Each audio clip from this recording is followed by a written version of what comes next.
Hi, I'm your host, Beth Renoff, and this is Are You Afraid of the Talk? Join me as I shine a light on the difficult conversations we keep in the dark. Follow the journeys of everyday people as they share their struggles with talking about different topics, from personal problems to societal issues. My hope is to get to the root of what holds people back from initiating these discussions and normalize these conversations by having them. So, are you afraid of the talk? Hi, and welcome to Are You Afraid of the Talk? I'm Beth Renoff, and I'm your host. And today we have Kate Griffith with us. And thank you for coming on, Kate. And why don't you tell everybody a little bit about yourself and introduce yourself and what you do now, and everybody can get acquainted with you. Yeah, well, thanks for having me, Beth. You're welcome. I'm so excited to be here today, and I'm really excited to have this conversation. And thank you for this platform in general, talking about the things that we are afraid to talk about. It's so amazing. Thank you. Yeah, I feel Yeah. it's really important because I think, especially with the pandemic, we started seeing all the stuff we sweep under the rug, and I really wanted to Yeah. create a place that people can actually do this and maybe not feel so alone. I think we all kind of tapped into Mhm. podcasts and TV shows, and hearing people's stories, I think, is always motivating. And sorry to interrupt, but tell us like a little bit about you and what you do. Yeah, totally. So I'm Kate Griffith, and I am a breathwork and Reiki practitioner and an empowerment coach. I help others to connect to their authentic expression and cultivate a heart based life because I really believe that that is the gateway to freedom, to empowerment, self love, and abundance. And that's very aligned with what I do with my clients. And I really Yeah. try and peel back the layers of like the most authentic self. And I think combining Reiki and breath work and empowerment is all part of the deal, right? So I love what you Yeah, do. totally. Yes. Thank you. So I always like to start out with an icebreaker just to like kind of get to know you a little bit and, see where your head's at. So what do you wish you had known like 10 years ago? Yeah. So what do I wish I knew 10 years ago? First of all, I feel like 10 years ago, I was in my early 20s. I forget my age sometimes. So I forget that I'm in my late 30s, but regardless, what do I wish I knew 10 years ago? I think this really would be one, trust my intuition. I've always had really strong intuition, but I didn't really know how to lean into it. I think it would also be like, be you, do you, girl. Like, be all that you are and get to know who that is. And really, lastly, is like, stop looking externally for all things. Like, everything exists already inside of yourself, Hmm. and get to know the inner workings of Kate Griffith. Hmm. And that's such a good lesson. And we have hindsight when we're older. So it's easy to look back and be Oh, like, yeah. oh, yeah, like I wish I was that way. Yes, yes. There is a quote that I'll probably butcher it. I'm really great at butchering quotes, but it's by Steve Jobs, and he says like you can't always connect the dots looking forward, but you can connect the dots looking backward, and that's so true. Like I can look backward and tell myself and give myself that advice, Yes, but I can't really connect those that going forward. of course. And I love that. I think that's such a great way to look at it. It's so much Hmm. easier to look backwards and see what we wish we had done differently. And of course, we know because we've had the experience of our lives. So it's Yeah, different when you have an uncertainty of what it will look like. But of I course. really love that like reflection and really compassionate voice that you have, like looking backward instead of beating yourself up for not doing something. It's really refreshing to have that Mhm. positive outlook of like, okay, I can look back and say, you did the best you could here, and I wish you knew this. Yeah. I mean, really, I notice that people hold so much of the past and bring that along in their future. And we're really doing ourselves a disservice with that because at the end of the day, the past already happened. And everything is a lesson at the end of the day. And if you can just see everything as that and less regret or mistake, and don't even label something a mistake or regret, but really just see it as a life lesson that you is now part of you, and will always be part of you. And that's the beauty of this life, what we get to carry with us and what we choose to let go of and what we choose to carry in the future. So it's like such a good outlook of not really being in a victim stage of, oh, why did this happen to me? Would my life be different? And Mhm, that's totally okay. I think we all have a place and time for that. But it's really like, why did this happen for me? And what did I learn from this mhm, experience? And I think about that movie mhm. Silver Linings Playbook. It's like it's Yeah. crappy situations, but they did such a good job of finding the silver lining. And it's such a good outlook to have. And I think it's really hard to cultivate. But when you do, you're a much more grateful person. You're much more aware of yourself. And you don't, spend your life wishing it away instead of doing things that are in Mhm. your control. And I think that's such a fantastic Yeah. way to look at life.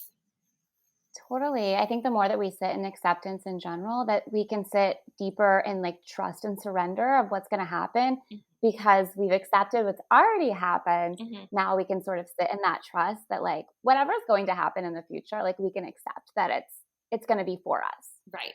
In Absolutely. life, like you said, like life is happening Mm, for us, not to us. right. Um, so what is something that's easy for you to talk about that you don't even have to have a second thought, but you easily share with a crowd? Not maybe not a crowd, but like with friends or strangers, even that doesn't even phase you.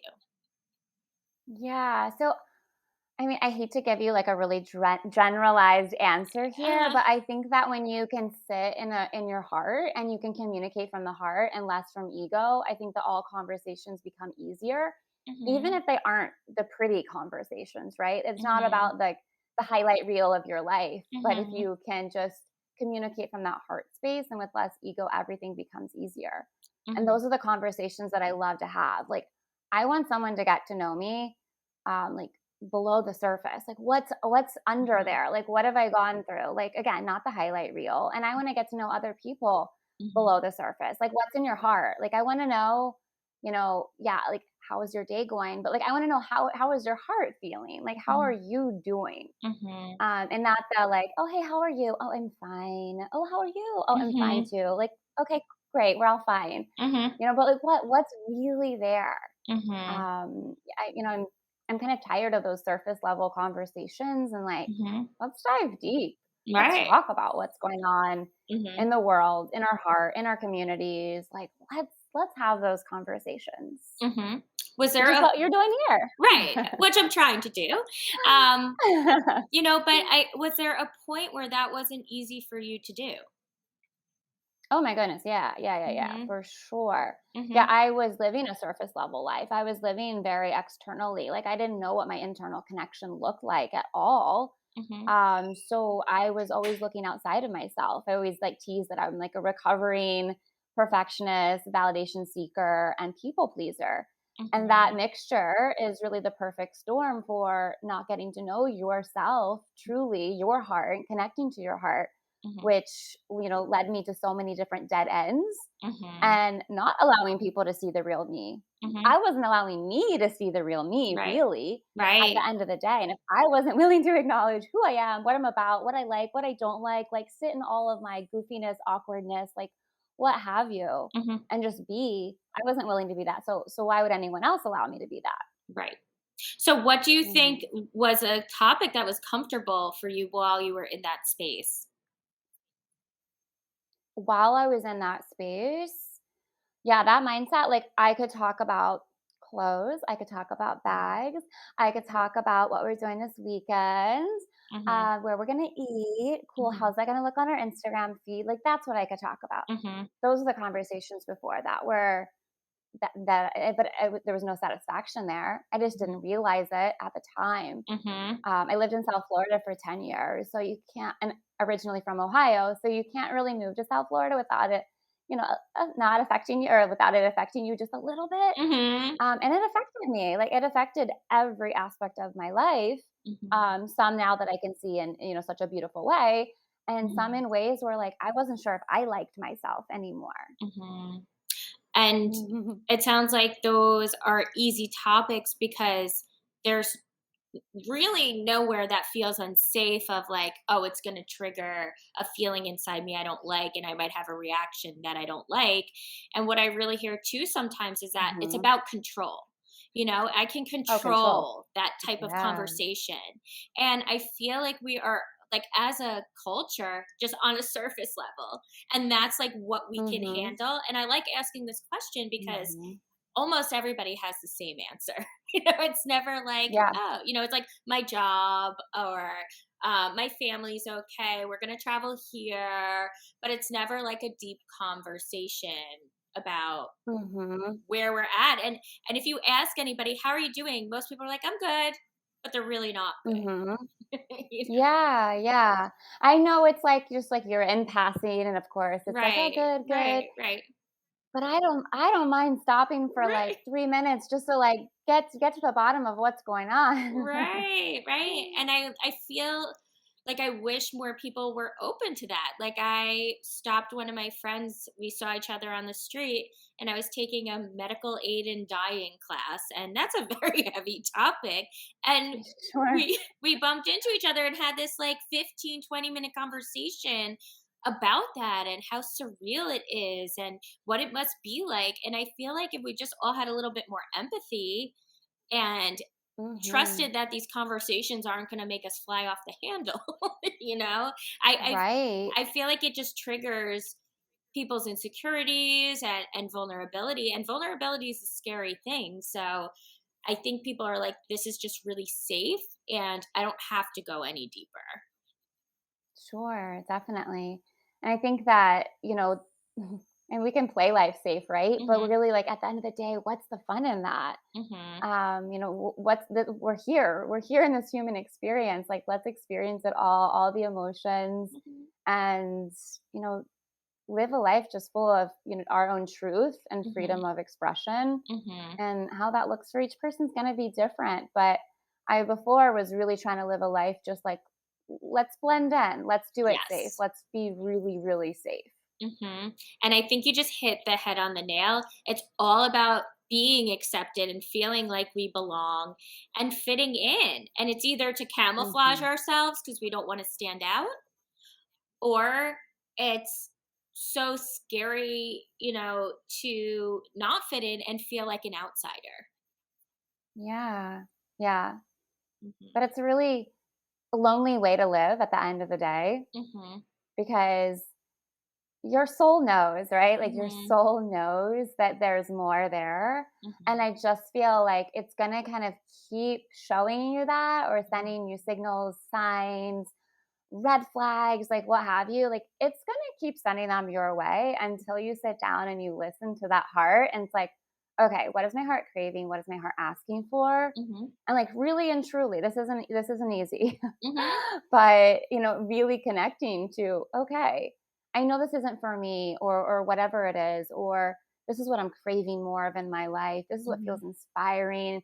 This is what makes me feel really yummy. Like getting to know that, Hmm. then blending in doesn't mean as much. Right. And being part of community matters, but they're with the right people Right. and not having to blend in, letting yourself be in all your awkward grace. Hmm. So, do you mind sharing how that looked like for you? Like, how did you know your soul was speaking? What was it saying to you? And how did you start to listen to it? Like, what did that process look like? Yeah. So I've hit a lot of what I will call like my rock bottoms, but right, my rock bottoms externally look fine. Hmm. She looks fine, she's put together, like she's doing her thing, but internally like I was miserable. And when I these rock bottoms really for me probably the deepest rock bottom was I've gone through sort of the perfectionism and the validation seeking, which is always Hmm. recipe for disaster, and people pleasing along with that. An eating disorder, working out disorder, if you want to call it that, over Hmm. exercising, really a lot of self sabotage, Hmm. and then alcoholism. I don't really determine whether it's alcohol abuse or alcoholism. Like I don't really know. All I know is that it was my vice. It was my thing I would reach Hmm. for. It was the thing that I would reach for when I wasn't feeling. accepting, when I wasn't feeling good, when my heart was hurting. Like I just wanted to mute things around. So I was just looking for it. I was reaching for it to suppress. Mhm. And then it was just this constant cycle that I was moving through. Okay, great. So next day I'd wake up, I'd feel terrible. I wouldn't eat any food. I would drink a ton of water. I'd have my coffee. I would force myself to go to the gym to work off all the alcohol just to feel like shit the next day, and do Mhm. it all over again and just keep in that cycle and that spiral. And again, through many different rock bottoms, um, I just got to a place where truly, and I didn't want to live that life anymore. Like I didn't want to be here if that was my future. Mhm. If that was all that this life meant to me, was that need to be accepted, be validated by Mhm. others. And when I wasn't feeling that, then suppress all of my emotions, all of my feelings, all this trying to come to the surface, Mhm. and wake up the next day with the most awful hangover just to do it Mm, again the next day. right. Um, Hmm. Thank you for sharing that. And, I think this is a common thing with people who identify with having an issue with alcohol, right? Hmm. Most of the time it's to numb, it's to not feel or feel something, like be able to Yeah, like let your guard down so something will come up or just completely numb yourself. sure. But you Hmm. talk about the people pleasing and being a perfectionist.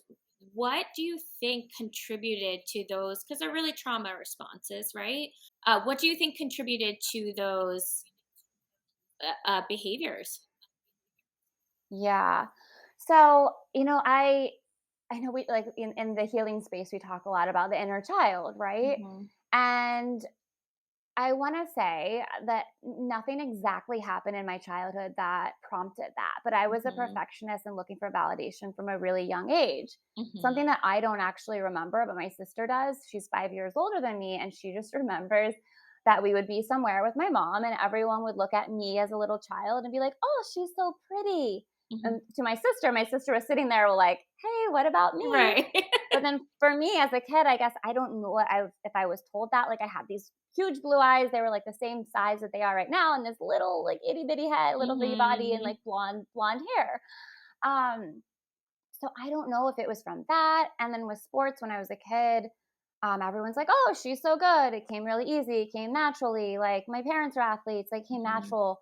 And then in school, I was really good at school. Like I got A's. I was valedictorian. I was Hmm. homecoming Hmm. queen. Like all Wow. those things. I think it was just a buildup of all of those things, Hmm. that just led to that's who you are. That's what you do. Like Hmm. you're good at stuff. That's the Hmm. only thing that you're allowed to be. And then Hmm. if I wasn't good at something, like I'd rather throw in the towel. I'd rather be like, nope, I'm not doing it. I don't want to. Hmm. So I think that's probably where it stemmed from. Yeah, thank you so much. And I think that's Mm. so important because I think when people think of someone with an substance use issue, they think, oh, okay, they must have had the worst trauma. Like they had a near Yeah. death experience, their parents abused them. When trauma could be your parents didn't give you the attention when you needed it and they were because they were busy, or Right. this Yeah. internalized like, oh, they expect this of me, now I have to match that at everything I do and be as perfect as possible. So maybe it felt good to get the attention and you wanted more, or maybe because people reacted in a certain way you're like, oh, okay, I need to make sure they're comfortable, I need to make sure I'm impressing them and meeting their expectations. And as a child, we don't have the brain capacity to be like, well, what do you think? Yeah. What do you feel? Right. So Yes. that makes Yes. so much sense. Yeah, yeah, it does. And again, like connecting dots backwards is a little easier. Hmm. So yeah, I think that's where it all stemmed from. But and now the perfectionism doesn't go away, right? Hmm. Validation doesn't exactly go away. People pleasing doesn't go away. But how do you use it to your benefit, Hmm. right? Like how do you shed light on those? We can call them shadows. Like how do you? Because it's going to forever be with me most likely. But Hmm. how do I use it for good, Hmm. versus what I was using it for in my life before. Hmm. Well, I think we can work on it and you can unlearn Yes. that this doesn't give me, I don't need this in a survival mode anymore. I don't need this for Yes. approval. But how do I get, and listen, external validation feels good. I don't think anybody is like, I don't like being told I'm really good at something and that I'm excelling. Right. Like, we all want that, but we're disappointing ourselves first instead of the opposite. Mhm. Because that's really like we're Yeah. operating from a place where, oh, I need to meet their needs, not mine, and you come last. So it's just learning, Yeah, yeah. how can I put myself first, and really thinking, am I going to Mhm. disappoint myself, or are they going to be disappointed? Because we can't control what other people feel. So they're going to Sure. have to learn to deal with disappointment. And as long as you're not harming someone, like, it's okay. And I Yeah. think we've labeled that as selfish, and it's not. Yeah. Yeah, and it's how do I lean into validation deeper, my self-validation, Right. validating Right. myself. How Right. do I validate deeper that like I am perfect just as I am? Mm-hmm. Nothing else has to change. Like, Mm-hmm. my heart is pure. And how Right. do I use that again versus what I was Mm-hmm. looking for before, which was just external. Mm-hmm. That's amazing. Mhm. So it seems like there was a time where it was really hard for you to have conversations as easily as you have them now, because you've clearly done a lot of work Mhm. on yourself, and this is the outcome, is you are more confident in yourself, Yeah. you love yourself, you don't feel worried about necessarily what someone else is going to think, right? But there are points in our lives where that wasn't easy. What was that like for you, and what stopped you from having conversations about where you were at, how your heart feels? Yeah. So yeah, I think that the alcohol was one of the heaviest conversations and something that I held on to. Like, not only was I using it to suppress my emotions, but I was suppressing the conversation that I knew Mhm. I needed to have. And looking back now, like I know in my early to mid 20s that that's when it was becoming an issue, Mhm. and it was going out with friends, and one drink led to two, which led to 10, and then it was one day led to 2 days, led to a week. Mhm. um and I didn't like myself in who I was with it. My Mhm. body rejected it, and it was really just a crutch for me. Mhm. So I knew that for a long time, but because again, I needed to be perfect. I was worried about other people to think. I was worried about like, okay, South Florida, like what will I do on a boat with friends if I'm not like drinking? If I'm gonna go Mhm. out with them, like what am I gonna do? Like how can I dance on a table if I haven't had alcohol in my system? Like those are the things that I was worried about. Like, what am I gonna Yeah, do on a first date if I don't have alcohol in my system? absolutely. Like, who am I gonna be? What am I gonna say? Uh-huh. Which, again, easier to look back now is like the silliest thing because like I should just be worried about being me. Um, but yeah, so I held that conversation in. Like I didn't tell friends. And Mhm. actually when I was ready to tell friends, I remember some people sort of giving me grace and they were which is beautiful, right? Mhm. They're my friends and they wanted to support me, but they were like, "Oh, maybe you're just moving through a really rough time and Mhm. maybe," and I was like, No. I know that I am moving through a tough time, but this tough time has extended for the last few years. So I Mhm. haven't been in a tough time for that long. Mhm. So a lot of people were giving me, an out and, giving me that grace, which I love and appreciate about them. Mhm. Um, but yeah, I wasn't telling the people closest to me, like family or Mhm. partners, um, and my best friend, because I was like, the moment I voice it, I Mhm. have to do something about it. If I say alcohol is Mhm. a problem in my life, I cannot have it in my life, I'm setting boundaries around it, then there has to be follow through. And I Yes. wasn't ready for that follow through. Like I couldn't do it. And so I couldn't voice it. Like my throat chakra was fully Wow. blocked in that sense because my whole body knew that if I let this out, there has to be something that comes after. Mhm. Wow. That's so insightful. Mm. Like, really, that's like moving. And I think that is dead on why so many people have a problem with anything, is like Yeah. relationships. If I say it out loud that we're not doing well, I have to do something about it. Yeah. Alcohol, food, literally anything. And it's so scary to hold yourself accountable. Yeah, it is. And the funny part is now that, like, I love to talk about my dreams, my goals, my desires, Mhm. my fears, because I'm not afraid of them. But I was Right. so afraid of this. I was so fearful of the life that this version of myself didn't exist in, because I thought, okay, there's a new version of me on the other side of, my glasses of wine. Right. And I was afraid of that version of me. I was afraid to be fully me, Mhm. because I knew without, I have to let go of a part of myself that I have created in my mind, Mhm. created for other people, and step into something that is really unknown. It's the uncertainty. It's like, what will I Yeah. look like? Will I be fun? Was there a feeling of like you're gonna fail other people?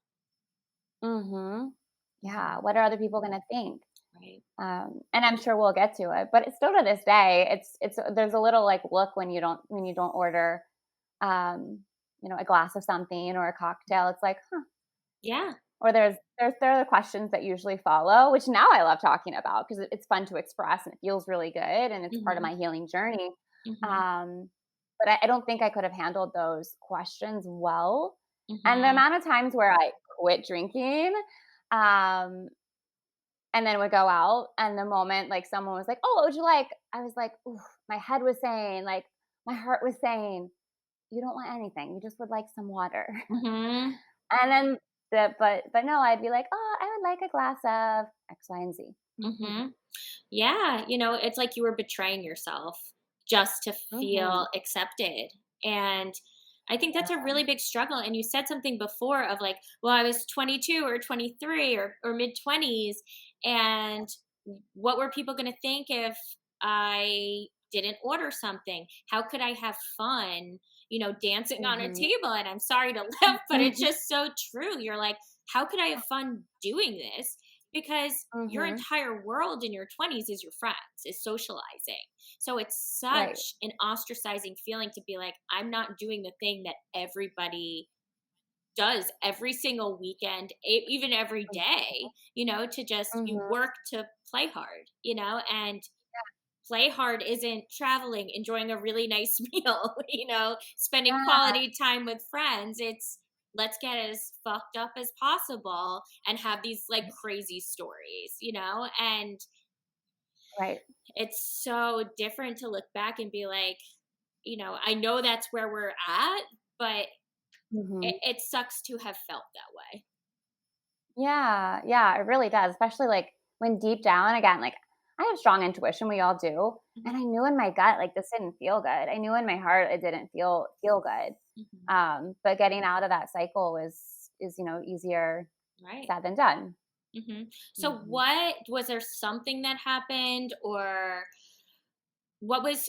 Do you mind describing like what your recovery looked like, and what you did and what worked for you? Yeah, totally. So, as I was, getting to know myself better, like really and truly, once I got to a place where I was like, one of my rock bottoms, where I was like, I just don't like me anymore. And I'm like, who is me? Can I get to know me in a deeper level? So I really started on my healing journey, working with different practitioners, Mhm. mentors, and whatnot. And I just realized that the more that I was shedding, the less tolerant, and I was very intolerant to Mhm. alcohol to begin with. Mhm. But I was even less tolerant the more that I was shedding. It was literally my soul saying, like, honey, we can't do this anymore. Doesn't Mhm. feel good anymore. Let's stop. So I had a day. Ironically, I was walking to the wine store Mhm. and picked up my wine. On the way out, I see a dead bird, and dead birds mean like death, rebirth. Mhm. Mhm. And I saw it and I was like, okay, I know what that means. I was like, I don't know what I'm going to do with it, with this information. And it wasn't there when I walked into the store. Like, it literally Okay. happened between the time where I was walking out and I was like, Wow. okay, if this isn't a sign that like I need to stop. Anyway, I go home. I drink the whole bottle of wine. I feel terrible. I'm in a new relationship with my boyfriend, my boyfriend today, Uh-huh. and we have been dating maybe for like 2 months at that point, Mhm. maybe not even 2 full months.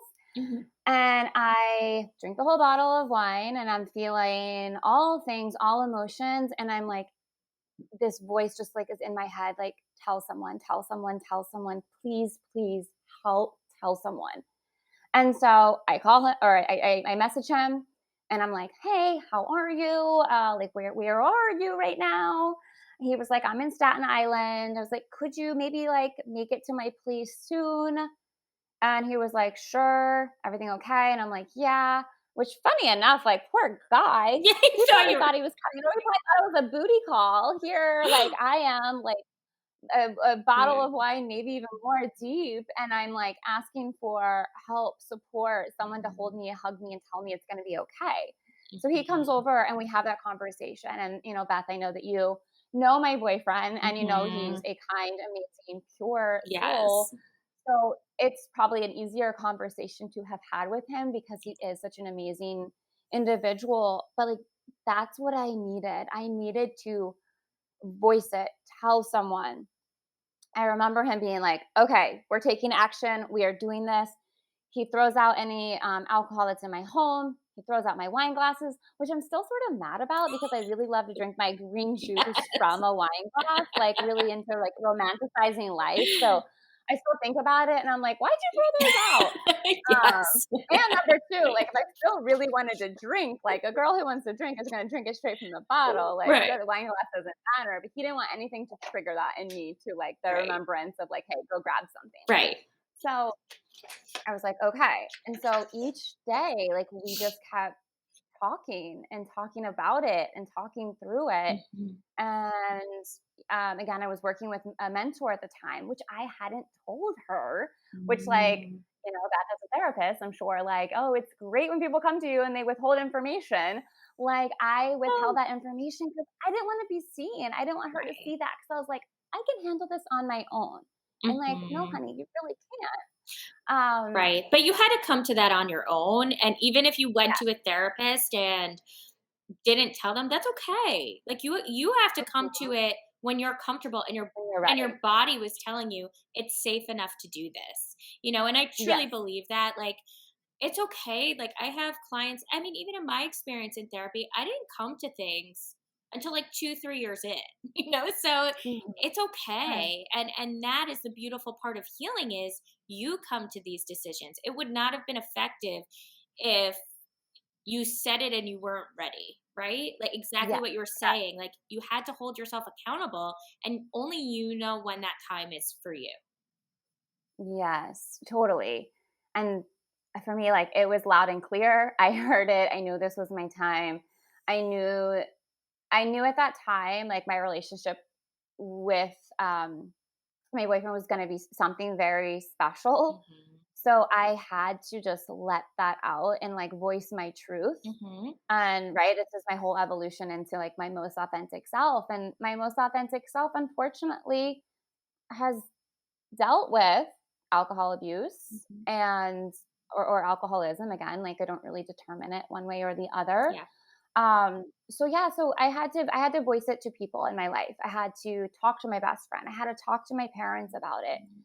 I had to, which is funny enough, like, my grandmother was a great grandmother was an alcoholic, but we never had Mhm. those conversations Right. as a family because, like, keep it surface level, keep it sweet. Mhm. And so by voicing this, I got to learn so much about, my lineage in general. Wow. Uh, but I learned a lot about other people in the process and what other people were also moving through and the way that they felt towards alcohol. And so this was just every single day I would tell myself, you can't have it today. If you want it tomorrow, you can have it tomorrow. Right. And I just kept telling myself that day in and Mhm. day out, over and over, which meant like I was always pushing off to the next day Right. until I really got to a place where I was like, oh my gosh, life without this substance is so freeing, so much more fun. I feel so much more alive, so much more awake. And as I started moving more into my own practice, this is like over time into my own practice of breath work and Reiki and holding space for other people, I had to be the purest version of myself. Mhm. And my heart had to be pure. And I couldn't allow that into my life any longer if I really wanted to hold space for people in the way that I know I can. Mhm. And so it was, I don't want to say it was easy, Mhm. but I really set boundaries around what I was at first, where I was willing to go. So I Mhm. remember one day a trigger came out, and my boyfriend asked, like, "Do you want to go to the beer garden with some friends?" And I panic set in and panic, and I was like, "Oh my Mhm. gosh!" I was like, I'm not feeling it. I'm not feeling good. Like, just like word vomit. Like Mhm. all the excuses of why I can't go, like came out of my mouth. Funny enough, like now that I know this couple, like one of them doesn't even drink, and the other one, like if she has like half a glass of wine, like she's totally cool. Right. But I was like, beer garden, it's too much. There's gonna be Mhm. just alcohol galore. And I had to take a step back, and I was like, okay, voice to him really why you can't go. Mhm. And my why I couldn't go was like, I'm not ready to be around it yet. Mhm. Like, that's a boundary, like, I need to set. I don't wanna be around it. I don't wanna smell it. I don't wanna, like, nothing. Mhm. And then I had to do the same when I went to, like, go visit some of my friends in South Florida. Like, I am so, so sorry. Like, I just can't be in those settings where Mhm. it's flowing. Like, dinner, that's cool. I want Mhm. you guys to enjoy, but I had to really be careful for some time, Mhm. where I was until I was fully ready to have the full conversation, talk through my why, and um, yeah, and that came over time for me. And Mhm. that came through my healing journey, right? Like that came through working with my mentor, like getting to know myself better, moving through my own breathwork practice and getting to know myself on a deeper Mhm. level Mhm. that I was like, "Oh my gosh, I really like this version of Mhm. me. I really like it." Yeah. And I don't really need to soften it. I don't really need to suppress anything. Like I feel really good. I want to feel. I Mhm. want to feel all things and all emotions. So, um long story on like how that looked for me. Mhm. Yeah, that's amazing. Thank you.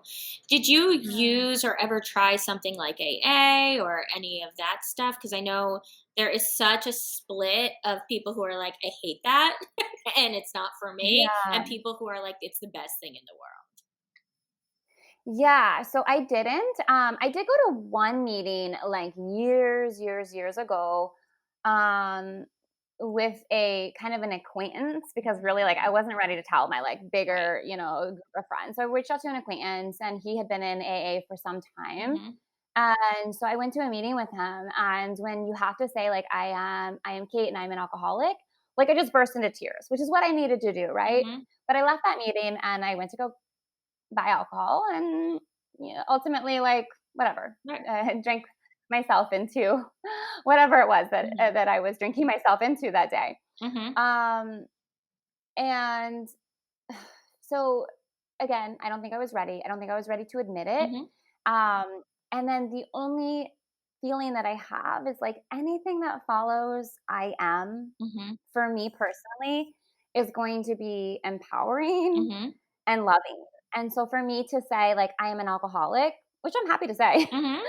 but it didn't feel right for me. Mhm. So I lean towards like full empowerment and all empowering statements, and for that didn't doesn't feel good to my heart Mhm. to have on repeat. But again, I know that it works for some people. I Yeah. know it's an amazing program, but I think that my healing and my letting go and my shedding really happened through a lot of energy work Good.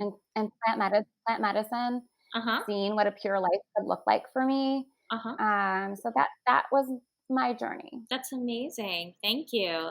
And I think it's Mhm. important to highlight like the other ways to do it because I think people feel like they have one way and it's like if it doesn't align with them, well, it just must not be for me. I can't handle this. Instead of like searching for what does vibe with them and align with them Yeah. and helps them to keep going. And I think you pointed out Mhm. something really important. It's one day at a time. Like you can decide tomorrow to drink, but Yeah. today I'm going to really try not to, even 10 minutes at a time, an hour at a time. Like you take it in really small doses, you know? And I Yeah. think the overwhelming feeling of like, I'm never going to drink again, I think at the beginning, no one is going to be able to do that. Sure. It's too hard and not nobody, but Mhm. mostly not I don't think that's Yeah. a common thing.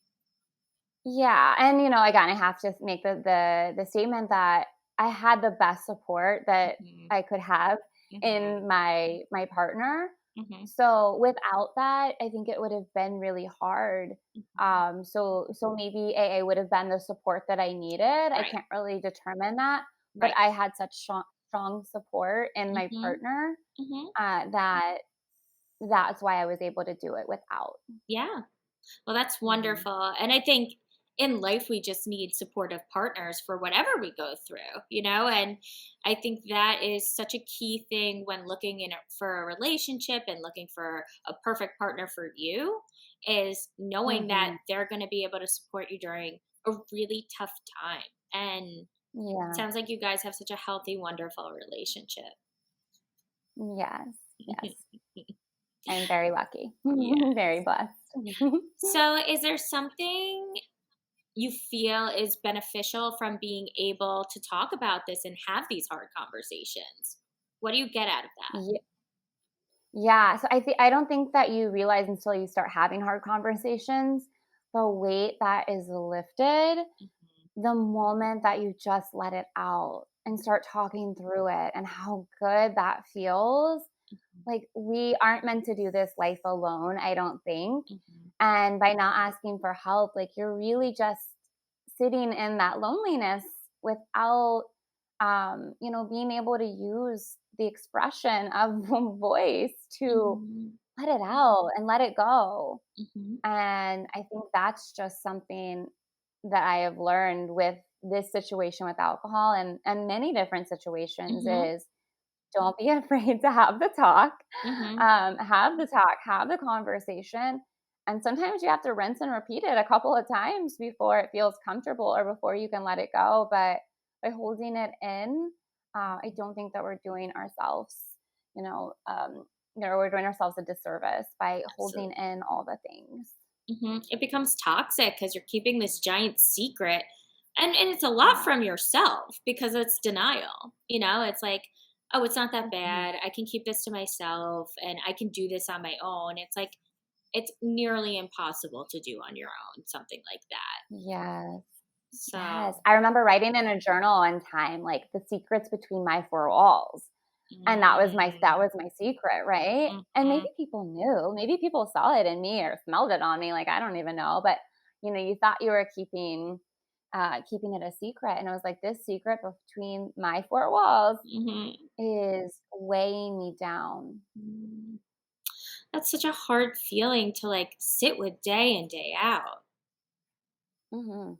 Yeah, it's that loneliness. Yeah. Oh, So, but a loneliness that ultimately I was choosing by not right, speaking right. my truth. Right, you're isolating yourself, and the biggest Mhm. thing that comes with isolation is shame, and, Mhm.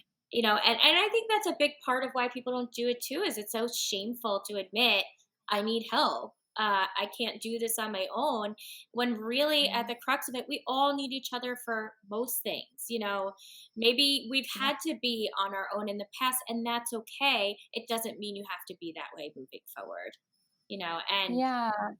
Yes, and it's not lack of independence. I think that's where right, I right. confused the 2, Uh-huh. where I was like, "No, I'm independent. I'm independent." Like, I've always been super independent. It's part of who I am. And I thought I was kind of taking away from that independence by asking for help and leaning on others. That is the brilliant statement of this conversation. That is so true. That is so Yeah, true. We confuse getting help and receiving support with like being codependent or yeah. like not having our independence. And I hear this in with my clients and they're like, if I get in a relationship, I'm no longer this independent woman. And it's just like that's not true. Mhm. Like having connection, having support, we're human, we're wired for it. So it doesn't that's not the definition of independence. And it sounds like you created the definition for yourself of what is independence and what does support look like. And you were able to reconcile it in your Mhm. head that I don't have to trade one for the other. Yeah. Yeah. Yeah, yeah, I couldn't have said it better. Yeah, I didn't have to trade one for the other, and Mhm. on the other side of all of that was so much freedom. Mhm. That's so beautiful and amazing. And thank you so much for sharing all that. I think this is a topic that so many people struggle with and really don't want to talk about. And we're hearing, thank you for that vulnerability. That is really beautiful, and I wish we could all open up in this way. And you've clearly done the work to be in a place where it's not triggering you. You're not shutting down, Yeah. and you seem like this is just part of my story. It's not defining who I am. It doesn't mean that Mhm. like I have to identify as struggling all the time. There are also Yeah. there's a Mm. beautiful story that came from it. So, you know, if you Yeah. learn something from your life experience that you feel would be helpful to others, what would you want others to know? Yeah, I think it's really, along with getting to know yourself is like people want you truly to be yourself because everybody else wants to be their self as well. Mhm. And so, like, the more that you can be your most authentic expression and speak your truth, even with the hard conversations, like, there is that freedom on the other side, right? And you're giving others the permission to be their most authentic self in the process, which is so extremely rewarding and so beautiful. Mhm. So, I think it's really just like allow people to see the real you. Give yourself Mhm. the permission to know who you are Mhm. and own it. Mhm. Own it completely. Right. And we fear Mhm. judgment of other people. We're really just judging ourselves. So Yeah. stop the judgment, accept who you are and own it, because I think you're right. It's such a role modeling experience for other people to see someone so comfortable with who they are, and it's a domino effect. It's like, well, I want to be that way. Yeah. Look how comfortable they are. Look what they can do and how they live. Like that's something I want to have a goal of. So I think that's such a Yeah. beautiful, like it all comes around. And Yeah. Yeah. yeah. Like relish in your uniqueness, like Mhm. who wants cookie cutter? Who Right. wants like Right. plain Jane? Like be goofy, be silly, have Yeah. fun, like live, express, like go through all the emotions, like allow them to come to the surface and they're all just trying to tell us something, right? Mhm. Um, so yeah, I think with that, like just be you. Awesome. Well, thank you so much. And Kate, can you tell Thank people where you. they can find you and if they want to work with you? Yeah, so you can find me on Instagram at I am Kate Griffith. And then you can learn more about some of my services on my website, which is also iamkategriffith.com. Well, thank you so much, Kate. This was awesome. I think it's going to really Thank you. inspire other people. And you should be so proud of the vulnerability you've cultivated. And what an awesome person and story. And I Mhm. feel honored to have talked with you and gotten to know you. So thank you so much. Thank you, Beth. I appreciate it. Thanks. And stay tuned for another episode. And we'll see you soon. Bye.